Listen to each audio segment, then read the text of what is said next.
چنانچہ اللہ تبارک و تعالی نے آدم علیہ السلام کو مسجود الملائکہ بنایا تو اس کی بنیاد بھی علم تھا، جبکہ فرشتوں کو یہ تعجب اور حیرانی ہوئی تھی کہ آدم علیہ السلام کو مسجود الملائکہ کیوں بنایا گیا۔ آدم علیہ السلام کو جیسا کہ اللہ تبارک و تعالی نے اظہار فرمایا تھا کہ میں اس کو اپنا نائب اور اپنا خلیفہ بنانا چاہتا ہوں، تو فرشتوں کو گویا کہ یہ اعتراض ہوا کہ آخر آدم کے اندر کون سی ایسی صلاحیت ہے، آدم کے اندر کون سا ایسا کمال ہے کہ جس کی وجہ سے اس کو مسجود الملائکہ بنایا گیا، اور ساتھ ہی اللہ تبارک و تعالی زمین پر اپنا اس کو نائب بنانا چاہتا ہے۔ بلکہ اس کا اظہار بھی ملائکہ نے کر دیا کہ نحن نسبح بحمدک ونقدس لک، ہم تو عبادت میں اتنا آگے ہیں کہ لمحہ لمحہ تیری تسبیح اور تقدیس کرتے ہیں، تیری اطاعت اور انقیاد میں ہماری زندگی گزرتی ہے، ہماری ایک حرکت و سکون تیری عبادت اور اطاعت ہے، تو گویا کہ نیابت اور خلافت کے ہم حقدار ہیں۔ آدم کو اپنا نائب اور خلیفہ بنا رہے ہیں، پھر اس کو آپ نے مسجود الملائکہ بنایا، ہم سے سجدہ بھی کروایا، تو جبکہ آدم کے اندر ہمیں بظاہر کوئی صلاحیت نظر نہیں آتی، نہ صرف یہ کہ صلاحیت نظر نہیں آتی بلکہ اس کے اندر تو بہت بڑا عیب ہے، اور وہ عیب یہ ہے کہ یہ دنیا کے اندر خون ریزی کرے گا، دنیا کے اندر فساد پھیلائے گا۔ کیا تجعل فیہا من یفسد فیہا ویسفک الدماء، کہ آپ زمین میں ایک ایسے شخص کو اپنا خلیفہ اور نائب بنا رہے ہیں جو زمین کے اندر خون ریزی کرے گا، جو کے اندر فساد پھیلائے گا، جبکہ نائب اور خلیفہ کا مطلب تو یہ تھا کہ عدل قائم کرے، دنیا سے ظلم کو مٹائے۔ ظاہر ہے کہ آپ تو دنیا کے اندر ایک عادل کو اپنا خلیفہ اور نائب بنانا چاہتے ہیں، اور جبکہ آدم علیہ السلام کی کھٹی یہ ہے کہ یہ تو زمین کے اندر فساد پھیلائے گا، خون ریزی کرے گا، وہاں تو ظلم ہی ظلم جاری ہوگا، وہاں عدل کا کوئی سوال نہیں ہے، تو آپ اس کو کیوں پھر اپنا نائب اور خلیفہ بنا رہے ہیں؟ تو گویا کہ یہ اعتراض ملائکہ کو بھی ہوا کہ آدم میں آخر کون سی ایسی صلاحیت ہے، کون سا ایسا کمال ہے کہ جس کی وجہ سے اس کو اپنا نائب بنایا جا رہا ہے، اس کو زمین کا خلیفہ بنایا جا رہا ہے، خلافت عرضی اس کو دی جا رہی ہے۔ اس کا جواب اللہ تبارک و تعالی نے اس انداز سے دیا کہ وَعَلَّمَ آدَمَ الْأَسْمَاءَ كُلَّهَا، پہلے تو اجمالی جواب دے دیا کہ انی عالم ما لا تعلمون،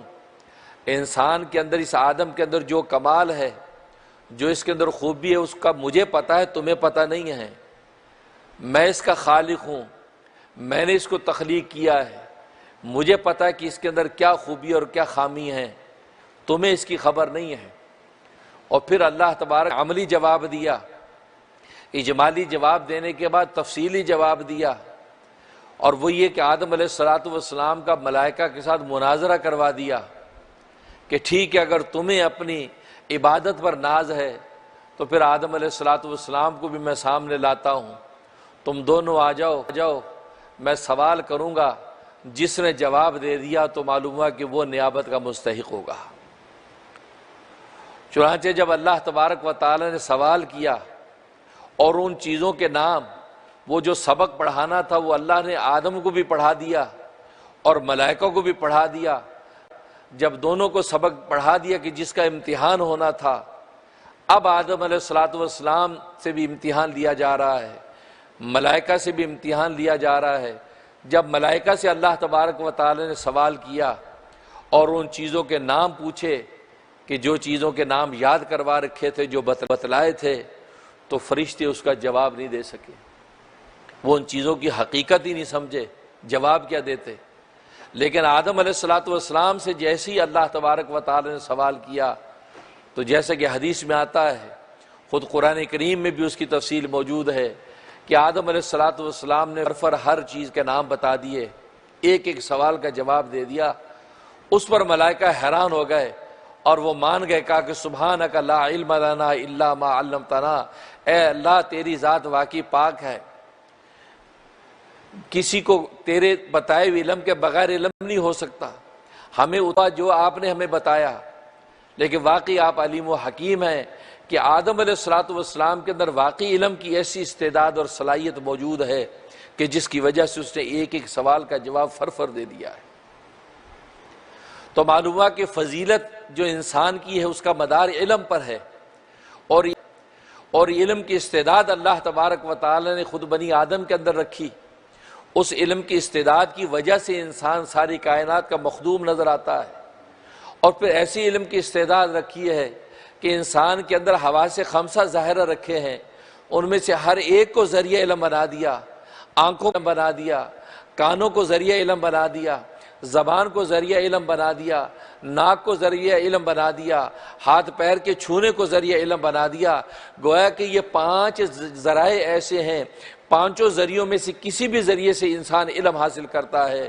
دیکھی جانے والی چیزوں کا علم دیکھ کر حاصل کرتا ہے، سنی جانے والی چیزوں کا علم سن کر حاصل کرتا ہے، بولی جانے والی چیزوں کا علم بول کر حاصل کرتا ہے، سونگی جانے والی چیزوں کا علم سونگ کر حاصل کرتا ہے، چھوئی جانے والی چیزوں کا علم چھو کر حاصل کرتا ہے۔ تو گویا کہ اظہار کا پورا سراپا اللہ تبارک و تعالی نے طالب علم دیا، اور نہ صرف طالب علم بنا دیا بلکہ طالب علم کی جستجو بھی اس کے اندر رکھ دی ہے، اس کے اندر اس کا شوق بھی رکھ دیا کہ علم کو حاصل کرے،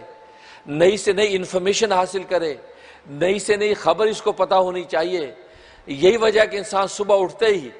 خبر نامہ کھول کے دیکھتا ہے، اخبار کھول کے دیکھتا ہے، نئی کتاب اٹھا کے دیکھتا ہے، کسی کی بات سنتا ہے، تو مقصد کیا کہ نئی خبر ڈھونڈنا چاہتا ہے، نئی جستجو اس کے اندر پیدا کر رکھی ہے۔ اسی ذریعے سے انسان اپنے علم کو حاصل کرنے کی کوشش کرتا رہتا ہے۔ اگر ایک ڈگری حاصل کر لی تو دوسری ڈگری حاصل کرتا ہے، ایک منزل علم کی حاصل کر لی اگلی منزل کی جستجو پیدا ہو جاتی ہے۔ کہ مقصد یہ ہے کہ چونکہ مدار اس کا علم پر ہے تو اللہ تبارک و تعالی اس کے علم کی جستجو کو بڑھاتے رہتے ہیں، اور یہ مرتے دم تک علم حاصل کر کے اپنی منزل کو طے کرتا رہتا ہے۔